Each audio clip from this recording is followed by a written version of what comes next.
I want to start first at the beginning and about how you guys got to be part of Madonna's Blonde Ambition tour. Jose, why were you picked to be one of the dancers? I don't know. I mean, it was really weird. It was something that I didn't set out to do. You know, I was training professionally as a professional ballet dancer, and I was into my studies, and I was going out to clubs a lot though, like on the weekends and stuff. And that's how I came across her, and she had heard about me. And you were known in New York for being a bit of a Vogue dancer. Yeah, right. You're right. So I would go to this club in Vogue, and I knew her hairstylist at the time, who's an actress now, Debbie Mazar. And me and her were friends in the club scene. And she told me, Madonna's going to be looking for dancers. And I never believed her for some reason. And then one night, Madonna was there, and she brought me to her. And she was like, this is the guy I was telling you about. And I'm like, and yeah, and then from then on, I auditioned for her right there on the spot. She said, I heard you do this Vogue thing, and I want to see. And I remember that I wasn't dressed appropriately. You know, I was very into fashion growing up. And I remember having an outfit that was kind of constricting. I was very into like designer, Gautier, and which later on it was so great to use him on tour because I was always a fan growing up of his clothing. So it was so funny because she made her bodyguard give me his pants. Yeah, and we so went, that you could do some of your moves in better clothes. And yeah, we went into the VIP bathroom, and she's like, put on his pants, and I thought she was joking. And I'll never forget, she stood right there in typical Madonna fashion and just watched me take off I'm like, you're not going to leave? In my head, I'm like, and she's like, go ahead, you know, I've seen them all. What you have, I've seen, you know? And I'm like, okay, and sure enough, he stood in the bathroom while I went out in his pants and auditioned for her, more or less, and I was very fortunate. And then once the club got wind that she was there, the whole club turned into like an audition, you know? Kevin, what was your audition process like? God, That's a story. What was yours like? Mine was pretty standard with the audition part itself. I didn't realize there were going to be thousands of people like there were. But because there was an ad in the paper. By this point, she put an ad in the paper looking for, I believe the quote was, fierce male dancers. Wimps and wannabes need not apply. And at the time, I don't even think I knew that word fierce. I mean, in a general sense, but not like as a New York, like fierce. Yeah. Like I was like, does she want me to be? I know what she wants. And the first call that we went to was actually the easiest audition I've ever had. Easiest. It was just a 4 counts of 8, easy street moves we always do in a club. If you've never been to that club, you never know how to do them. But she wanted you to bring more than your dance moves. What else did she really want you guys to bring? Because there's a lot of people who can do the moves. What did she see in you? What did she need you to put on the table to make her choose you? Me particularly, because she chose me last by far. I didn't have the job. Even during the first 2 weeks of rehearsal, I was the associate choreographer and I wasn't on the tour. And it wasn't until I think she saw that I gave everything that I could and that I could do all these different styles and that I interacted really well with all of them that then she offered me the job. Mm-hmm. Like she fired somebody else and brought me in. So I'm not sure what I brought initially. Well, you got that sense from all of you guys. You certainly see it in the documentary that you do just, you give it. You don't seem to be holding anything back. Oliver, when you found out that you had made the cut for Madonna, what was your reaction? My reaction was, well, first of all, I was the last one to get picked. I was the last one to get picked, but then he was the last one to get picked because they fired another guy, and But I went home actually to my mother. I always remember this day. She was laying in her waterbed, and it was dark, and I think my father might have been somewhere, and nobody was in the house except for her. I went in the bedroom, and she was asleep. And I stood in front of the bed and I said, Mom, I got the tour. And she just sat up and that was it. And the waterbed bounced all over the place with her excitement. It was beautiful. I couldn't believe it. The tour itself, I mean, anybody who's been involved in any theater company or any performance troupe will recognize just the camaraderie and the community that you guys had, it seems like, on the tour. What was it like? Jose, describe, I mean, it's described in the documentary as a fishbowl situation. You're all swimming in it together. What was it like for you, that tour? It was like exactly that. I mean, we were so young and so unaware of how the impact that it was going to create later on.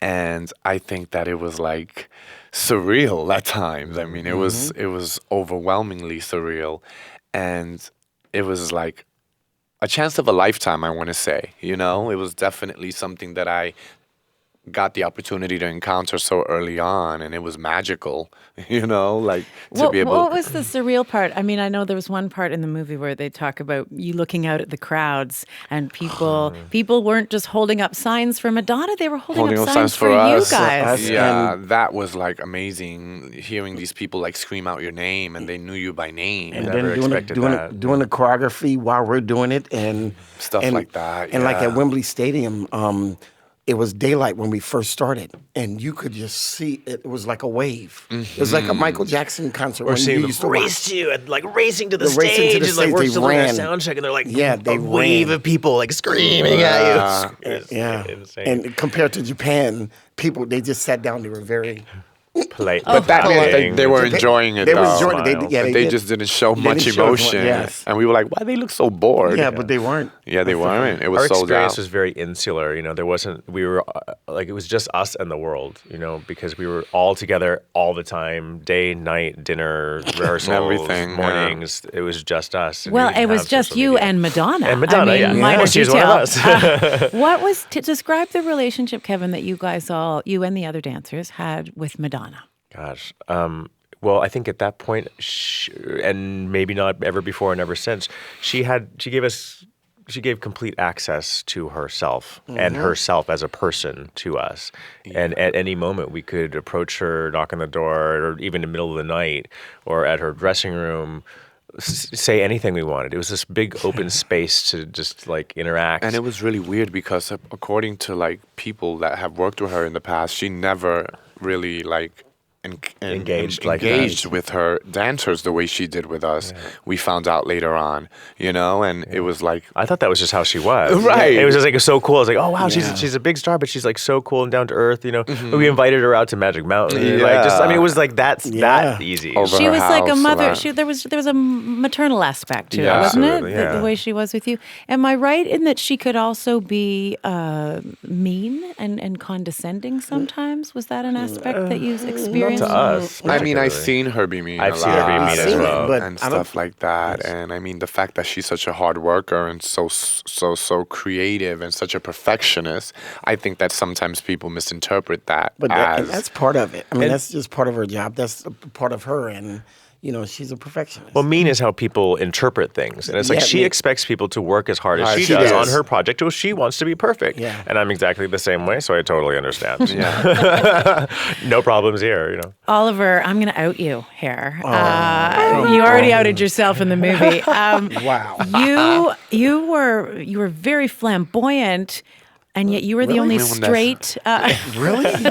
You were. Wasn't he too much with Oh those my sparkles God. and The the glitter matching and Hey, the leather I jackets learned and from them, shoes. but you know what? But you did learn from them because still the same you were person. the only straight backup dancer in the group, and you Correct. admit to being homophobic before you Yes. joined this I tour. was So very- what else did you learn from these guys? They just taught me a lot. I was very naive. I was 19, and I didn't know what I was getting myself into.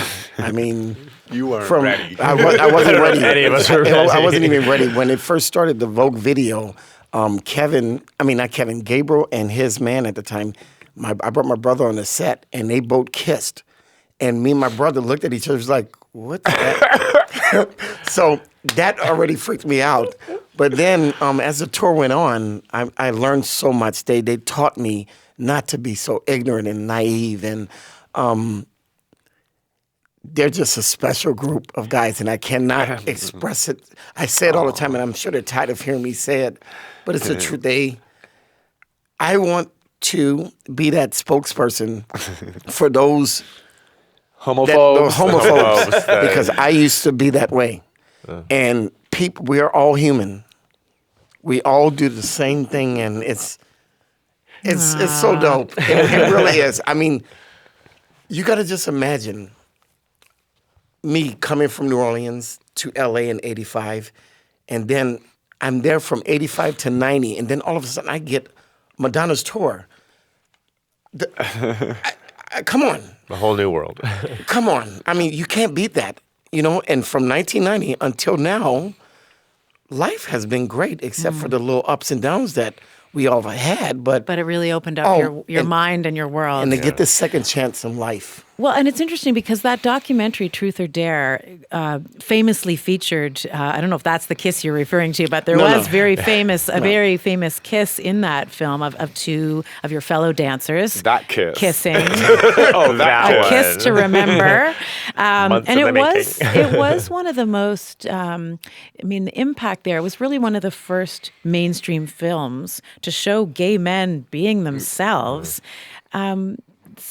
Kevin, what did you see as the purpose and the message behind that film? Well, behind the film, the whole film? Yeah. I think it was just to put a mirror to people and say, look, this is the world the way it is. The way that you're trying to pretend that it isn't the way it is.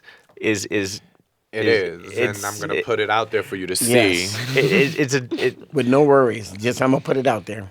Everyone needs to sort of face their own truth. And Madonna really wants people to question themselves, question their society, question life, question where they're in denial of just the way things are. And the fact that she chose such a diverse group of dancers from all different backgrounds and all different races and different sexualities. Like she was a vanguard of diversity. And, Okay, that's an interesting setup to the point. This idea of getting rid of that denial and that illusion of the way things might be. The film Truth or Dare was a backstage look at the tour, but as I mentioned earlier, there was a whole nother backstage, a whole other backstage. What was really going on with three of your fellow dancers? Well, at the time, we were so unaware of what was going on with them, and come to find out that a lot of them, well, the three of them rather, were dealing with like serious medical issues that at the time were like taboo, which it was AIDS, and at the time it was silence. It was never discussed. There was no medications. No one knew what it was.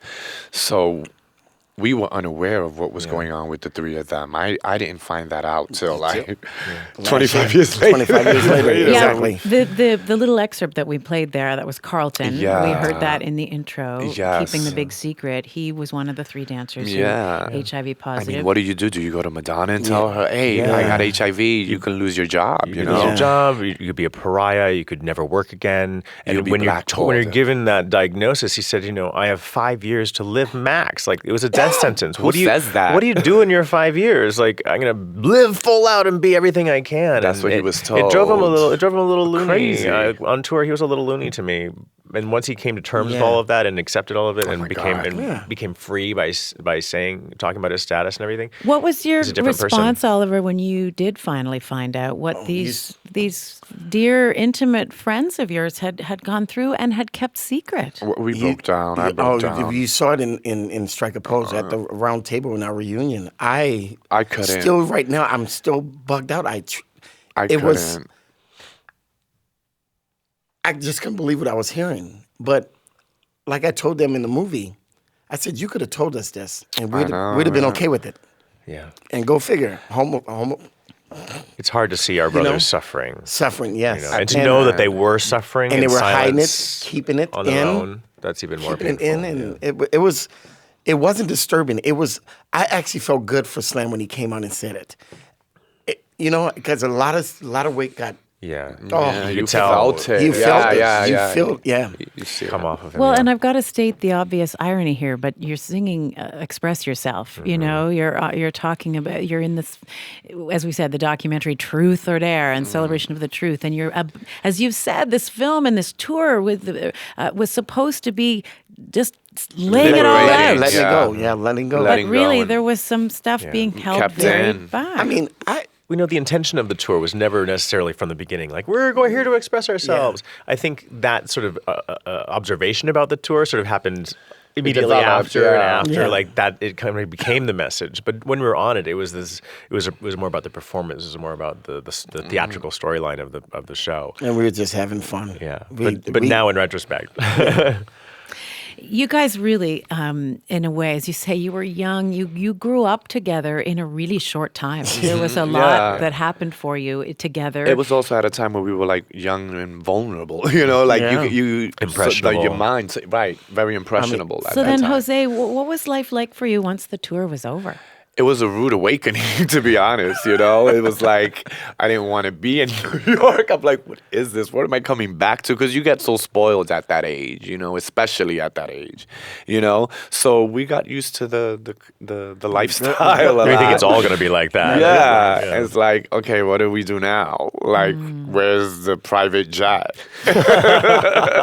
Where's my driver to pick me Where's up the with my driver pretty outside? Yeah, you know. So at that age, we were so impressionable, like Kevin said, and it was a rude awakening at that time. You know, I remember like, ew. What do I do now? Like, I spent all my money. I Yeah, arrived just back in shopping and LA stuff. with some good clothes, no car, no home, no job. What am I doing? Where am I going? Oops. And scene, it's over. Okay. the tour's over. You guys had, and this is in the film, you had a falling out with Madonna somewhat after Truth or Dare came out. Kevin, what went wrong in that relationship? Well, I think there's a lot of misunderstanding. You know, first of all, in our contract, we had a clause for a movie, and then her and her team weren't acknowledging the clause in the contract. And the other guys, I don't know if they even had a contract, but we had the same agent, and we ended up suing her over the movie because that clause wasn't honored. And Gabriel had an entirely different issue where he was sort of forcibly outed, and he had been told that anything he didn't want in the movie wouldn't be in there. And so when he asked for that one scene, the kissing scene, which is a wonderful scene, he asked for that to be out, and they And wouldn't she didn't want to remove take it out. Yeah. You know, and that was huge for them. And we all sort of went our separate ways at that point. How did that affect you, Oliver, to lose that relationship? Oh, sitting across the table. Oh my God. That that was She the didn't hardest. she didn't want to look at us. Oh my! It was hard. She was there. She came Oh, in yes, to give her we- deposition. that- deposition. yes. Oh my God. And I don't want to speak too much on it, but Yeah. it was so uncomfortable because My heart was breaking. me and Kevin, I was she did not- crying. I was Oh my crying. God. yeah, Oh, crying, it's and hard. her head was down. She wouldn't look at us, and Wow. Until the very end. to the very end, and it was like, oh yeah, Oh my And God. she wanted she wanted to hurt us in that. Well, she felt hurt. I'm sure. Yeah, she felt hurt. she felt So hurt. she wanted to like. but her go-to, I think, was like I'm gonna Yeah. fight Yeah, back. always. Yeah, like. And we never intended to hurt her. That At was all. never ever our intention. at all. Do you guys, I mean, Madonna gets a lot of praise for bringing gay culture to the mainstream, especially in this film. But you guys were the pioneers of you, Jose, especially, were a real pioneer of Vogue dancing. Yeah. Did you ever feel that you and other gay men of color were being used? Everybody always Yeah, thinks they always that. say It's so weird because honestly, she came into. I don't look at it as like she took from the community, and people say she never gave back, and that she stole the dance. And when in reality, I feel that she took two of their own of the community, and to the like forefront. gave them Honored this you. opportunity Honored it, yes. and brought us to the forefront Kept of the it. integrity of it. Exactly. So I think that was her way of giving back to the community Yeah. because she took two of their own. She elevated Because- it. And aside from that, I think that it would take a star like her to pull it out of the pull it out. community and take it worldwide. I mean, who else would have been able to do that? You know, And She never said she started Vogue. and my She back, brought she Vogue. came. Yeah, And she- It's not like, coming Mariah from Carey, my I'm the first background- Voguer ever. Like, no. my background of hip hop, when it was introduced to me, voguing, I was amazed. I was like, let's do this. I mean, and it's such a cool type of style of dance. I love it so much. I still do it to this day. But I think that like we were Yeah. saying, it was a lot of that. Like it wasn't that she stole or like Never. If anything, It was- I feel it was like born she out of gave back. appreciation. Yeah, and She just made it even bigger. She made it bigger and Absolutely. worldwide. Because I the mean- first thing you think of when you think of Vogue, the first thing people do is go like Madonna, this. yeah. Madonna. Yeah. So that movement will forever Ever. be like engraved. it's in like pop Thriller. culture. It's like Michael Jackson's Thriller. You know Thriller, you know Vogue. I don't think Vogue would be what it is without her. Without her, I yeah. mean, she's a crucial element of that, bringing this gay underground culture to the mainstream and creating this alliance. Nobody would have been able to do it. If another artist would have did Vogue, I don't think it would have been the same. Some of them tapped into it though, like Malcolm McLaren and the Boots of the Orchestra. They had tapped into it before her, and it didn't do anything. It remained underground, just where he found it. It's the Strike a Pose film. I mean, it's a documentary about a documentary, which is sort of funny. Yeah. But I wonder, and in the process of making that, you guys all came together, as you say, 25 years later. Oh my gosh. Oliver, what was that like for you to be reunited with your boys 25 years later? I think I was the third or fourth person that came in. But to the dinner at the reunion. And here's the thing: they kept us apart. I stayed in Beverly Hills somewhere. Yeah, they did a good job at that. Kevin was at home. Different cars. Jose, different cars, They and we did it knew. good. We knew that what was going to be happening, but We the didn't way get it to happened, talk about it. It was so perfect because it was like a breath of fresh. I was like, oh my God, I feel like I'm back on tour. I'm like, my boys are with me. It was nothing but love and a lot of emotional. It was so emotional. We cried. You don't see it we cried a lot. Yeah, it would have been too much crying. My man Jose gave me the biggest hug. Because I've missed you so much.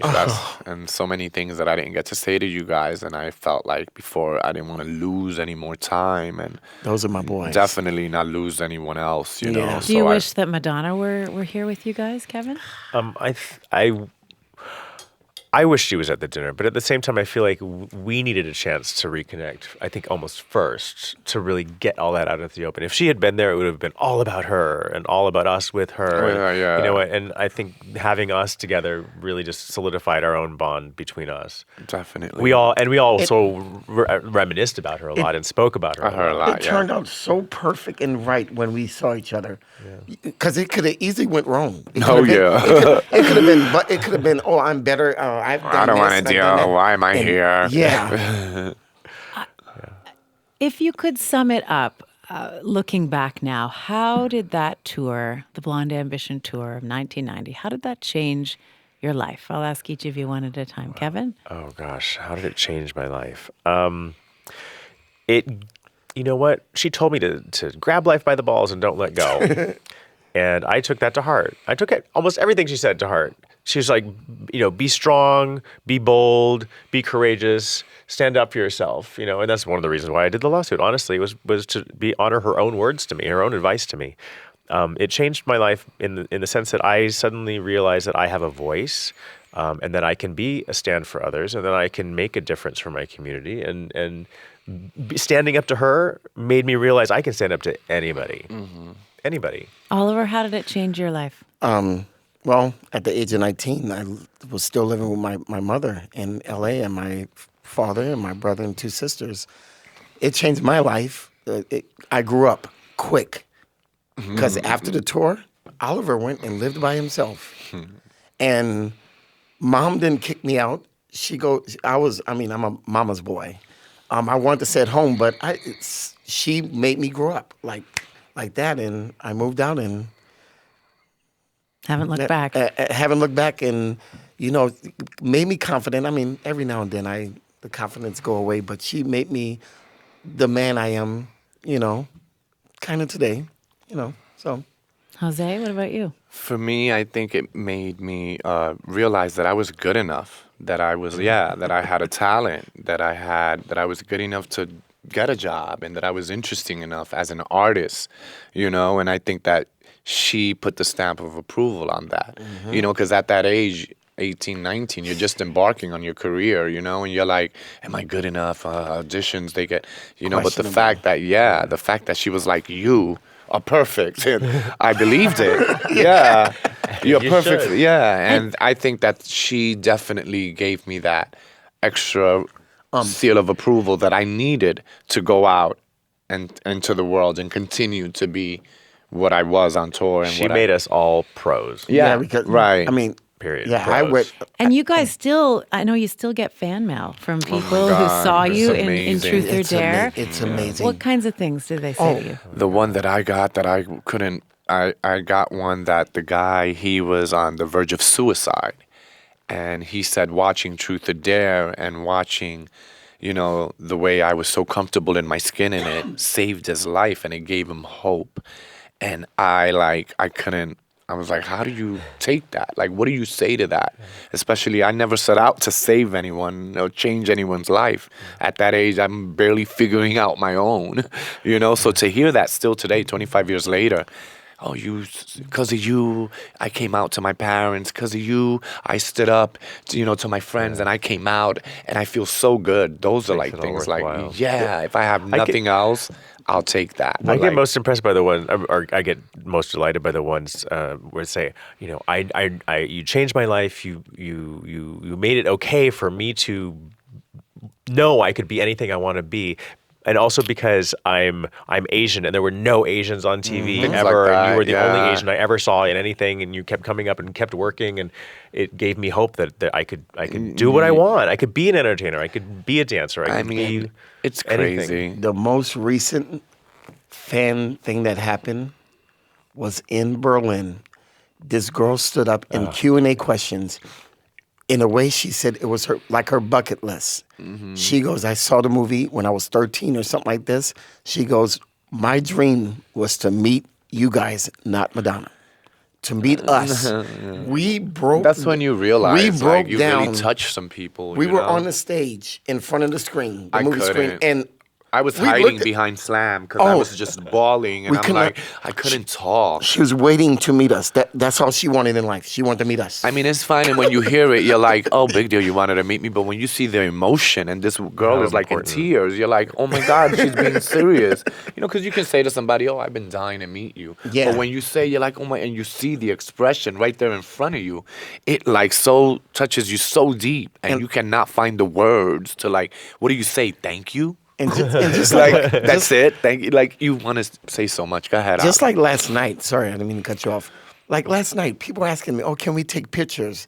I'm like, we're just Oliver, Kevin, and Jose. Of Yeah, course but you the can. picture thing is this We're different. grateful no, that people even but- want to take a picture yeah, with us, but, honestly. like, when After you all these say- years Yeah, and being in front of the camera and then not being in front of the camera, or like, it's just an honor for anyone to even ask. yeah. Like we love sharing and hearing support from people. To hearing get the it, love yeah. from people from 25 years, for 25 years to get the love that we get, it's amazing because we're just normal. And Guys. dancers is hard because dancers never get the Recognition, credit, and you recognition. never put Or a a face voice. or a name. Yeah. So for us to be dancers and people, hey Kevin, oh my God, and Oliver and Jose is like, And to Yeah. have a whole Right. documentary about you. Two. And, yeah. We're That's right, two. Sorry, what am I saying? If you, I just wish you guys had been a little more, communicative and open. Really, it's what a great conversation. I've so enjoyed it. Thank you for being here. Thank you so so much. you're great. You're fantastic. Yeah, and your voice is so I I know. know. I know. It's funny because looking at you and you're talking, I'm like, taking points from Yeah. how eloquent and Yeah. Oh, you guys. Can you it's very- stay? Can you stick Let me around? hang out with you.